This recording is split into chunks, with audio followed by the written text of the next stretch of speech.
박근혜 전 대통령에 대해서 징역 24년, 벌금 180억 원의 1심 선고가 내려졌습니다만은 지방선거가 두 달 앞으로 다가온 가운데 이게 엄중한 심판이다, 개탄스러운 일이다, 이렇게 또 여야는 논평이 엇갈리고 있습니다. 자, 이번 시간에는요 공동교섭단체 평화와 정의의 의원 모임이라고 만들어졌잖아요. 민주평화당하고 정의당하고 그 의원 모임의 원내대표를 맡게 되신 정의당 노회찬 원내대표 전화로 연결해서 박 전 대통령 1심 판결과 관련된 입장, 그다음에 다가오는 지방선거 관련한 말씀을 좀 나눠보겠습니다. 노 대표님 안녕하십니까? 네, 안녕하십니까? 뭐 큰 그 단체 대표를 맡으셨어요? 네, 그렇습니다. 원내 교섭단체 대표는 처음이시죠? 그렇습니다. 14년 만에 처음으로 이 교섭단체 대표를 맡게 돼서 어깨가 무겁고, 예. 또 그동안 교섭단체들 간에 테이블에서 반영되지 못했던 네. 그런 또 진보의 목소리를 또 반영하도록 노력하겠습니다. 그 얘기 잠시 뒤에 좀 더 여쭙기로 하고요. 네. 우선은 박근혜 전 대통령 징역 24년 벌금 180억 원 이 1심 선고 어떻게 뭐 예상하신 대로 나온 것 같습니까? 네, 뭐 예상도 했고 또 적절한 형량이었다고 봅니다. 네. 예, 다만 유무죄를 가리는 차원에서 제3자 뇌물죄가 적용되지 않고, 네. 이재용 삼성그룹 부회장의 그 경영권 승계 작업이 존재하지 않았다. 네. 그리고 박근혜 피고인이 이에 대한 인식이 없었다는 그 판시한 점에 대해서는 상당히 유감스럽습니다. 예. 저 부분은 어떻습니까? 그 이재용 부회장 항소심 판결과 이제 좀 다른 판결이 나온 게 그 정유라 씨의 승마 훈련에 사용됐던 말 3마리, 3필. 예. 이게 그 이재용 부회장 항소심에서는 소유권이 삼성이다, 이렇게 돼 있는데 오늘 재판부는 사실상 최순실 씨 소유다, 이렇게 보고 뇌물로 인정을 했더라고요. 이렇게 되면은 그러면은 네. 그다음에 안종범 수첩의 증거 능력을 인정한 것. 그렇죠. 예. 이런 것들은 이제 이재용 부회장 항소심 재판에 비해서 좀 제가 볼 때는 좀 나아졌다. 네. 전향적 판결이 있었다라고 볼 수 있습니다. 이렇게 다만 되면 아까 말씀드린 이제 그 부분이 좀 달라지는 그렇죠. 거고, 이것은 사실은 꼭 이제 이 1심이기 때문에 이 1심 판결이 앞서 항소심 판결을 구속하는 건 아니지만은 네. 대법원 이재용 부회장에 대한 대법원 판결에서 파기환송의 가능성이 높아졌다. 네. 이렇게 볼 수 있습니다. 네. 오히려 이재용 부회장 상고심의 파기환송 가능성이 높아졌다, 이 말씀이죠. 오히려 박근혜 전 대통령 앞으로 있을 항소심에서 어떻게 바뀔지보다는요. 예, 항소심이 과연 이루어질지는 더 항소를 할지 안 할지를 봐야 되기 때문에 예, 지켜봐야 될 것 같습니다. 알겠습니다.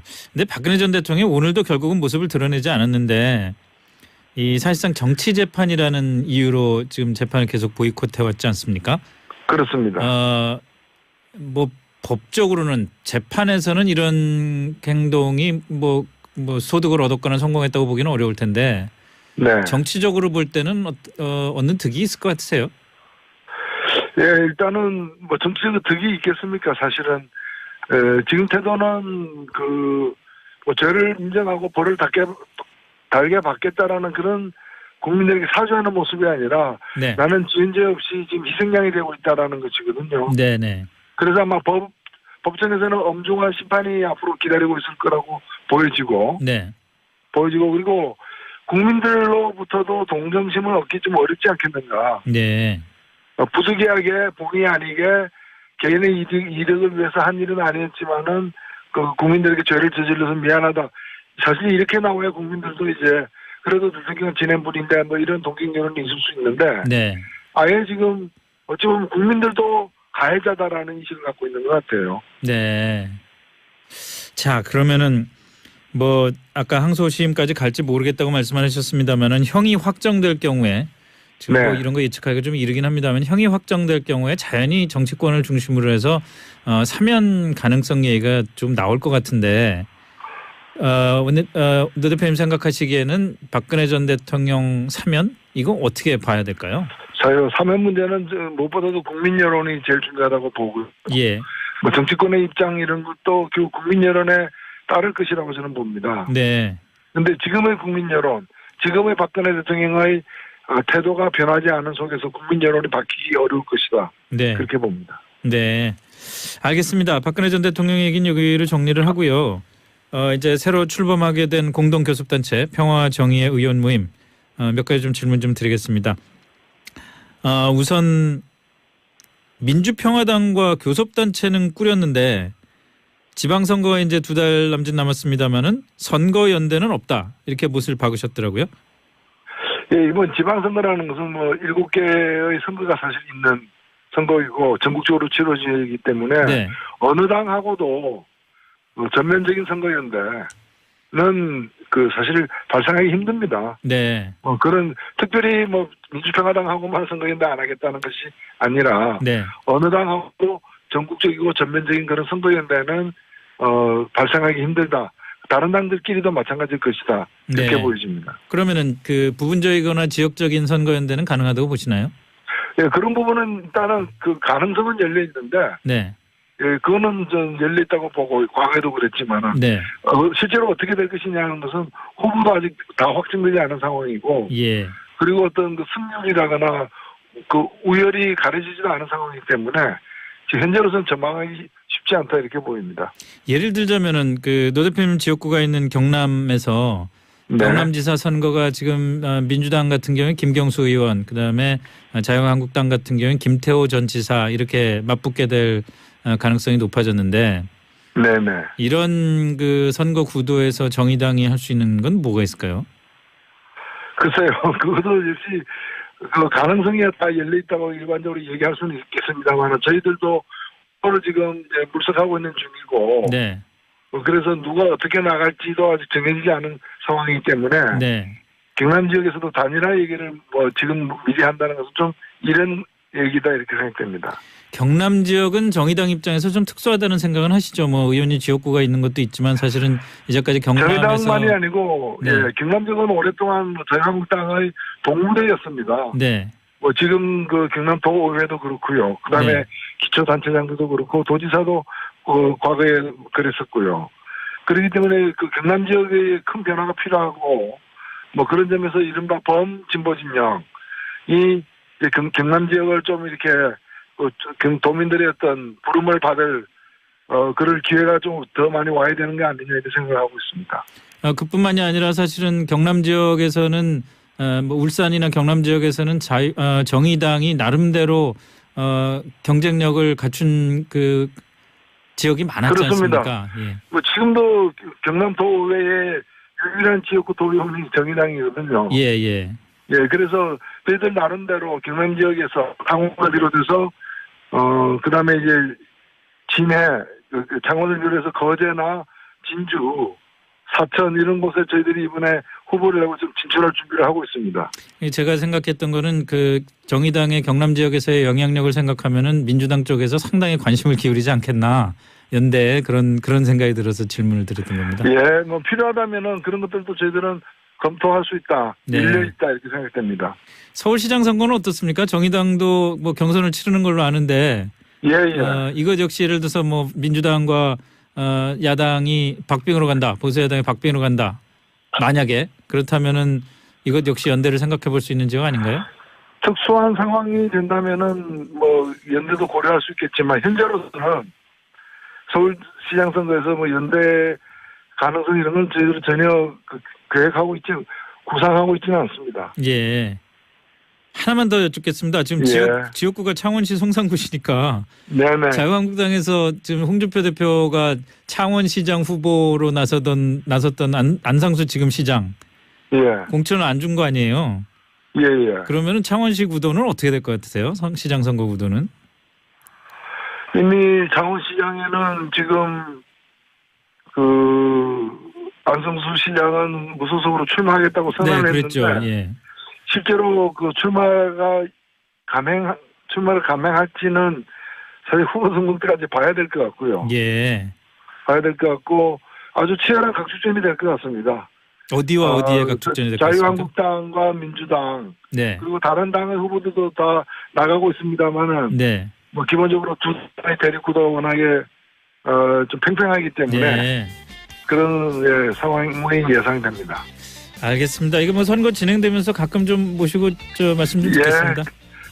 그렇게 네. 하겠습니다. 네, 고맙습니다. 네, 감사합니다. 네, 지금까지 평화와 정의 의원 모임의 노회찬 정의당 원내대표와 말씀을 나눠봤습니다. 이번에 전 대통령에 대해서 징역 24년, 벌금 180억 원의 1심 선고가 내려졌습니다마는 지방선거가 두 달 앞으로 다가온 가운데 이게 엄중한 심판이다, 개탄스러운 일이다, 이렇게 또 여야는 논평이 엇갈리고 있습니다.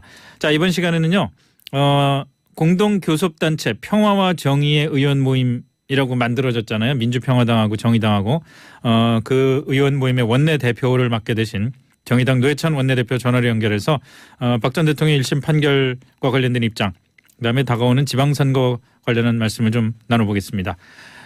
노 대표님 안녕하십니까? 네, 안녕하십니까? 뭐 큰 그 단체 대표를 맡으셨어요? 네, 그렇습니다. 원내 네, 교섭단체 대표는 처음이시죠? 그렇습니다. 14년 만에 처음으로 이 교섭단체 대표를 맡게 돼서 어깨가 무겁고 예. 또 그동안 교섭단체들 간에 테이블에서 반영되지 못했던 네. 그런 또 진보의 목소리를 또 반영하도록 노력하겠습니다. 그 얘기 잠시 뒤에 좀 더 여쭙기로 하고요. 네. 우선은 박근혜 전 대통령 징역 24년 벌금 180억 원 이 1심 선고 어떻게 뭐 예상하신 대로 나온 것 같습니까? 네, 뭐 예상도 했고 또 적절한 형량이었다고 봅니다. 네. 예, 다만 그 유무죄를 가리는 차원에서 제3자 뇌물죄가 적용되지 않고 네. 이재용 삼성그룹 부회장의 그 경영권 승계 작업이 존재하지 않았다. 네. 그리고 박근혜 피고인이 이에 대한 인식이 없었다는 그 판시한 점에 대해서는 상당히 유감스럽습니다. 예. 저 부분은 어떻습니까? 그 이재용 부회장 항소심 판결과 이제 좀 다른 판결이 나온 게 그 정유라 씨의 승마 훈련에 사용됐던 말 3마리, 3필. 예. 요게 그 이재용 부회장 항소심에서는 소유권이 삼성이다. 이렇게 돼 있는데 오늘 재판부는 사실상 최순실 씨 소유다 이렇게 보고 뇌물로 인정을 했더라고요. 이렇게 되면은 그러면은 네. 그다음에 안종범 수첩의 증거 능력을 인정한 것. 그렇죠. 예. 이런 것들은 이제 이재용 부회장 항소심 재판에 비해서 좀 제가 볼 때는 좀 나아졌다. 네. 전향적 판결이 있었다라고 볼 수 있습니다. 이렇게 다만 되면 아까 말씀드린 이제 그 부분이 좀 달라지는 그렇죠. 거고 이것은 사실은 꼭 이제 이 1심이기 때문에 이 1심 판결이 앞서 항소심 판결을 구속하는 건 아니지만은 네. 대법원 이재용 부회장에 대한 대법원 판결에서 파기환송의 가능성이 높아졌다. 네. 이렇게 볼 수 있습니다. 네. 오히려 이재용 아마 법정에서는 엄중한 심판이 앞으로 기다리고 있을 거라고 보여지고 네. 그리고 국민들로부터도 동정심을 얻기 좀 어렵지 않겠는가. 네. 부득이하게 본의 아니게 개인의 이득을 위해서 한 일은 아니었지만은 그 국민들에게 죄를 저질러서 미안하다.